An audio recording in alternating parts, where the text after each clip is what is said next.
$10 million, 2 children, one dead pedophile's will, and a diplomat who helped broker Middle East peace just lost everything. February 9th, 2026. Mona Juul resigned as Norway's ambassador to Jordan and Iraq. Not for misconduct, not for corruption, for something worse. Jeffrey Epstein left $10 million to her children in his will, days before he died in prison, and she never told anyone. This isn't just any diplomat. Mona Juul, architect of the Oslo Accords, the Israeli-Palestinian peace negotiations in the 1990s, one of Norway's most respected foreign policy figures, married to fellow diplomat Terje Rød-Larsen, power couple, Nobel Peace Prize Committee connections, decades of credibility, all gone, because Jeffrey Epstein put her kids in his will, and she stayed friends with him anyway.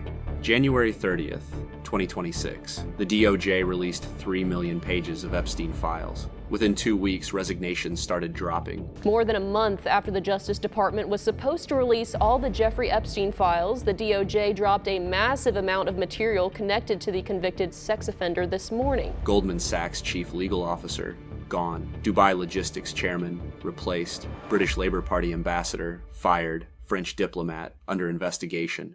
Former Norwegian prime minister, charged with gross corruption. And now Juul, the biggest name yet. Here's what's wild. In Europe, careers ending, criminal investigations launching, titles stripped, reputations destroyed. In America, crickets. Howard Lutnick planning family trips to Epstein's Island, still Commerce Secretary. Peter Attia keeping close Epstein ties through the 2010s, still building protein brands. Kathy Ruemmler calling Epstein Uncle Jeffrey. Took her 6 years to resign, and only after public pressure. Today we're breaking down every resignation, every $10 million secret, every email that proved staying friends with a convicted pedophile after his conviction wasn't just bad judgment, it was career-ending recklessness. The Europe takedown, the American shield, and why Mona Juul's fall matters. Every receipt, every excuse, every consequence. Let's go.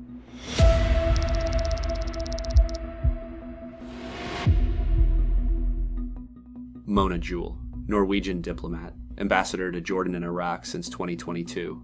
But her real claim to fame? The Oslo Accords, 1993. Secret back-channel negotiations between Israel and the PLO, hosted in Norway. Juul was one of the key facilitators, along with her husband Terje Rød-Larsen. The Oslo Accords didn't bring permanent peace, but they were historic, got both sides talking, created the Palestinian Authority, led to shared Nobel Peace Prizes. Juul and Larsen became international diplomacy celebrities. Their names are synonymous with Middle East negotiations, credibility built over decades. Norway's foreign minister Espen Barth Eide said Juul's contact with convicted abuser Epstein showed serious failure of judgment, that her resignation was correct and necessary, not alleged failure, not possible lapse, serious failure of judgment from her own government about their own ambassador. February 3rd, Juul suspended pending investigation.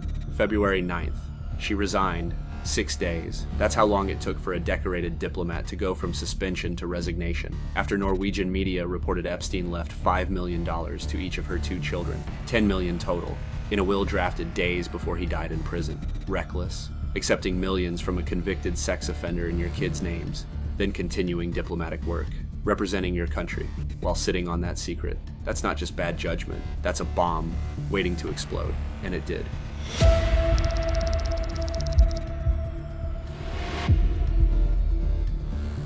August 2019, Jeffrey Epstein updated his will, days before he died in his Manhattan jail cell on August 10th. Among the beneficiaries, Juul's 2 children, $5 million each, $10 million total, to the kids of a Norwegian diplomat, from a man awaiting trial for sex trafficking minors. Questions nobody's answering. Why did Epstein leave money to their children? How long had he known the family? What was the nature of their relationship? When did Juul find out about the inheritance? Did she tell Norwegian authorities? Did she disclose it when vetted for ambassador role? Foreign Minister Eide said the ministry investigation into Juul's knowledge of and contact with Epstein will continue, that she'll continue discussions with Norwegian officials to clarify the situation. Translation: we need answers. She hasn't provided them. Resignation doesn't end the investigation. Epstein's will included other mysterious beneficiaries. A Belarusian woman got $50 million plus a 33-carat diamond. According to the trust, the largest beneficiary was Epstein's then-girlfriend Karina Sulayem. The document stated that she was to receive $100 million, including a $50 million annuity, along with valuable personal assets such as a 33-carat diamond ring. She was also listed to inherit a significant portion of Epstein's properties, though many of those real estate holdings have since been sold off as a part of estate proceedings. Caroline Lang, daughter of French politician Jacques Lang, got $5 million. Both raised the same question. Why? What did these people do for Epstein? France former ministers Bruno Le Maire and Jacques Lang's names have been included. Lang was cited in correspondence, and he said that he fully accepted the ties that he once had with Epstein at a time when nothing suggested that he could be managing a criminal network. What did he expect in return? Juul had something Epstein wanted: access to Middle East peace negotiations, to Israeli and Palestinian leaders, to Norwegian government officials, to international diplomatic circles. Jeffrey Epstein and the ties he maintained with the rich and powerful are casting shadows over so many aspects of world affairs, including, now it appears, the Palestinian peace process. Let me explain. A key negotiator of the Oslo Accords has emerged as a figure in Epstein's inner circle. Norwegian diplomat Terje Rød-Larsen maintained close ties with the disgraced financier, even after he was convicted in 2008 of procuring a child for prostitution. She was married to Terje Rød-Larsen, another Oslo Accords architect. Together they had connections Epstein could exploit. For what? We don't know. Yet. The $10 million wasn't charity. Epstein didn't do charity. Every dollar he spent bought something: leverage, access, silence, loyalty. What did $10 million buy from a diplomat family? That's the question investigations need to answer.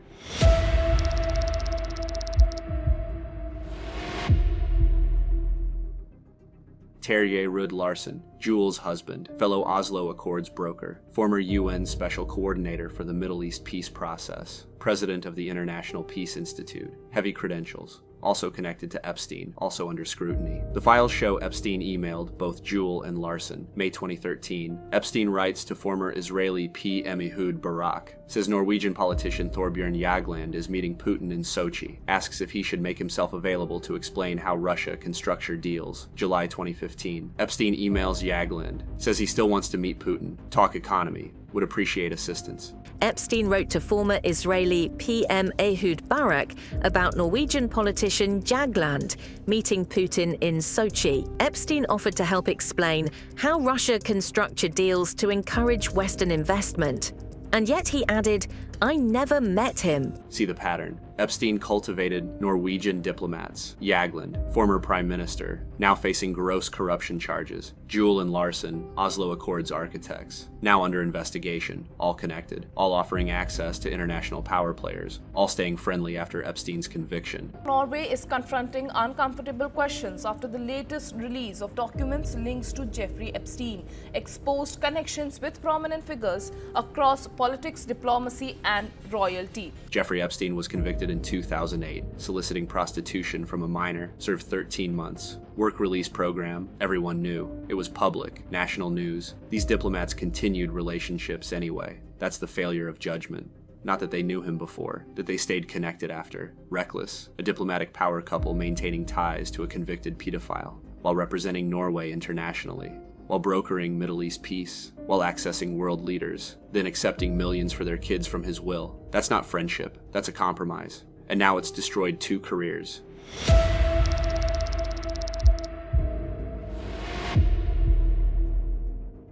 Norway, population just under 6 million, one of the most affected countries by Epstein revelations. Not America, not Britain, Norway. Multiple high-profile figures, all connected, all facing consequences. Norway is set to launch a probe into its foreign ministry over links to late US sex offender Jeffrey Epstein. In Norway, multiple public figures are now under scrutiny, including Crown Princess Mette-Marit and former Prime Minister and also the Foreign Minister Thorbjorn Jagland. Norwegian media reports say a majority of parties in parliament support an independent inquiry into the foreign ministry's handling of Epstein-linked contacts. Thorbjorn Jagland, former Norwegian Prime Minister, former chair of the Nobel Peace Prize Committee, charged this month with gross corruption, faces up to 10 years in prison. Emails showed he stayed in Epstein's New York and Florida homes, visited Epstein's private island in the Caribbean. Police raided several of his residences Thursday. Former Norwegian Prime Minister Thorbjorn Jagland has been charged with gross corruption over his ties with the U.S. sex offender Jeffrey Epstein, police have said. The charge was brought after the Council of Europe lifted Jagland's immunity, which he enjoyed because of his past diplomatic role. Norwegian Crown Princess Mette-Marit, wife of Crown Prince Haakon, borrowed an Epstein-owned property in Palm Beach, Florida for several days in 2013 after his conviction, the royal family, using a pedophile's vacation home. Scandal hit the monarchy directly. Norway's Economic Crimes Unit opened corruption investigations, plural, multiple figures under scrutiny, not for sex crimes, for corruption, for potentially using their positions to benefit Epstein, for taking money, for providing access, for staying loyal after conviction. Why Norway? Theory, small country, elite diplomatic community. Everyone knows everyone. Epstein cultivated them systematically, offered money, access to American power, international connections, and they took it. Because rich billionaires offering help seemed normal, until the billionaire turned out to be running a child sex trafficking ring.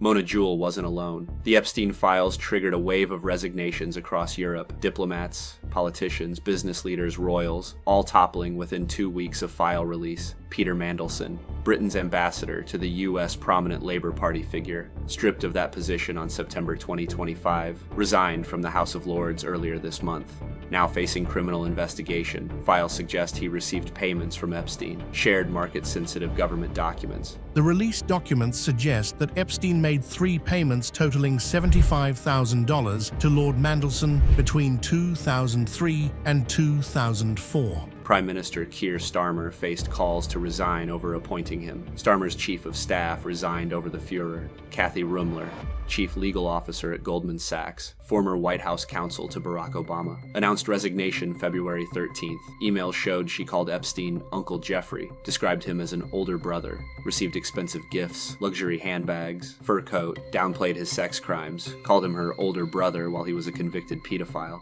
Goldman Sachs top lawyer Kathy Ruemmler is resigning after emails revealed she had a close relationship with Jeffrey Epstein. She described Epstein as another older brother and downplayed his sex crimes. Sultan Ahmed bin Sulayem, chairman of DP World, one of the world's largest logistics companies, pillar of Dubai's economy, replaced after emails showed years-long friendship with Epstein. One email from 2013. Epstein tells bin Sulayem, "You are one of my most trusted friends." Bin Sulayem responds, "Thank you, my friend. I am a fresh 100% female Russian at my yacht." That email alone explains everything. Jack Lang, 86 years old, head of Arab World Institute in Paris, former culture minister under President François Mitterrand, resigned over alleged financial links to Epstein. Tax investigation launched. His daughter Caroline allegedly owned half a company connected to Epstein. She got $5 million in his will. France's national financial prosecutor opened a money laundering investigation. Norway, Britain, France, Dubai, resignations, investigations, criminal charges, stripped titles, lost jobs, all within 2 weeks, all because they maintained friendships with a convicted sex offender, all documented in emails they thought would stay private. Reckless, every single one. They knew who Epstein was, knew what he'd been convicted of, stayed friends anyway, took money anyway, provided access anyway, thought they'd never face consequences. Europe proved them wrong.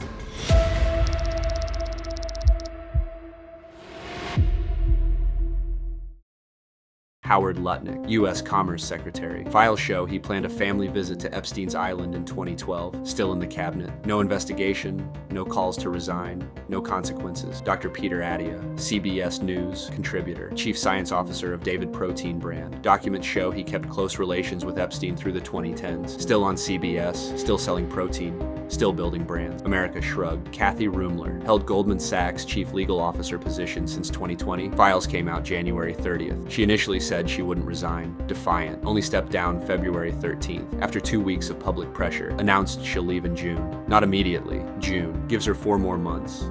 At full salary. That's the American response. Delay, negotiate exit package, land softly. Richard Painter, University of Minnesota Law School professor, former chief ethics lawyer to President George W. Bush. Explain the difference. In parliamentary systems like Britain, leaders are vulnerable to calls to resign from political opponents, from their own party. In America, massive money in politics protects the billionaire class. They want to shield their own. Europe. Jagland faces 10 years in prison. Mandelson criminally investigated. Juul resigned in 6 days, laying under tax probe. Bin Sulayem was replaced immediately. America. Lutnick is still Commerce Secretary. Adia is still on TV. Ruemmler negotiated a 4-month exit. The contrast is stunning. Reckless. The American system protects powerful people with Epstein ties, while Europe holds theirs accountable. That's not an accident. That's design. Money, power, political protection. The same things that let Epstein operate for decades. Still working, still shielding, still reckless.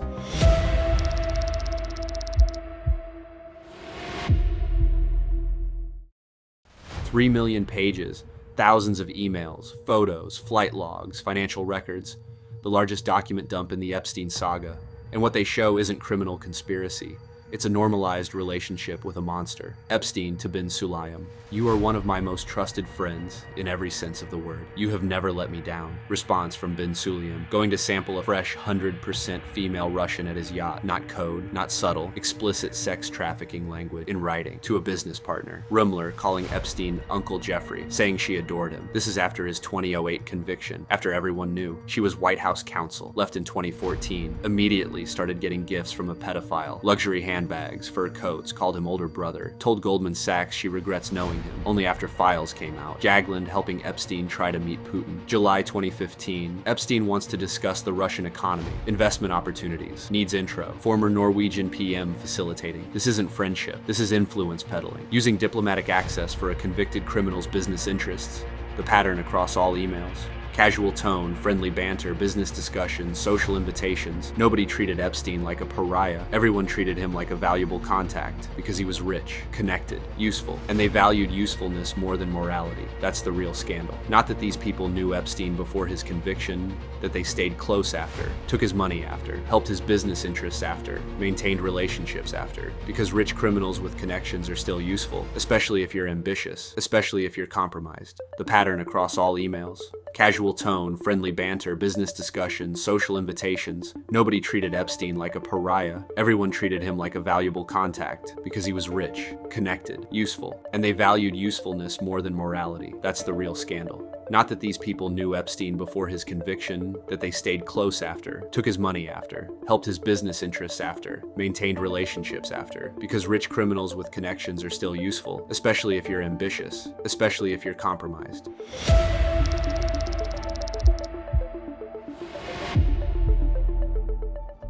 What did Epstein get for $10 million to Juul's kids? Access to Middle East peace negotiations, to Israeli leaders, to Palestinian officials, to international diplomatic channels, to Norwegian government connections. That's what he bought. Peter Mandelson allegedly shared market-sensitive information with Epstein. Government documents, trading intelligence, information worth millions, criminal investigation ongoing, because that's corruption, using official positions to benefit private criminals. Jagland charged with gross corruption.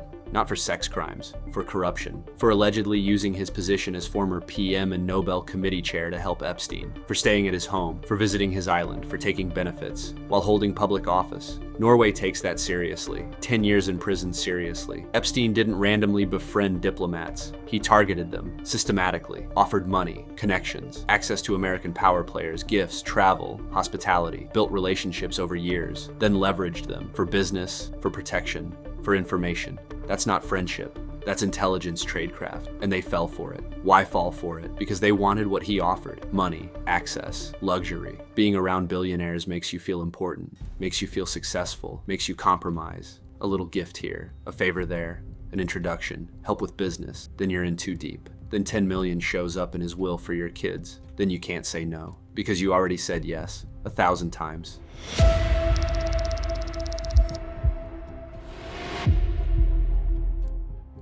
Norway. Economic crimes investigations ongoing. Jagland faces trial. Juul's investigation continues despite resignation. Crown Princess scrutiny intensifying. Britain. Mandelson criminal probe. Starmer under pressure. France. Lang and daughter money laundering investigation. Tax probe. Dubai. DP World leadership transition. Internal review. Remember, The DOJ released 300 gigabytes, estimated 15 terabytes total. That's 98% still hidden.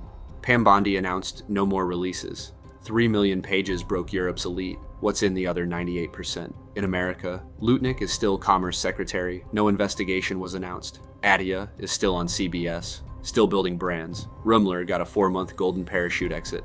No criminal probe. Brad Karp stepped down from law firm chairmanship but faces no charges. Different rules, different consequences, different accountability. Survivors watching powerful people face consequences in Europe, watching American elites skate, asking why geographic location determines accountability, why European taxpayers demand justice, while American systems protect power. The contrast couldn't be clearer. What happens next? More investigations, more revelations, more resignations, unless America decides to actually hold its elites accountable, which seems unlikely. When billionaires run the government, when money buys protection, when Epstein's network remains protected by the same systems he exploited, $10 million left in a will to a diplomat's children, days before prison suicide. Mona Juul, Oslo Accords architect, ambassador to Jordan and Iraq, resigned in 6 days. Thorbjorn Jagland, former Norwegian PM Nobel Committee chair, facing 10 years for gross corruption. Peter Mandelson, UK ambassador to the US, criminally investigated for sharing documents.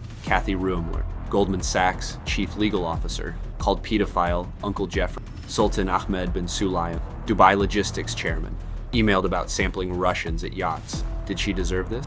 The evidence is in the emails. The 10 million is in the will. The failure of judgment is in the timeline. Drop your verdict in the comment.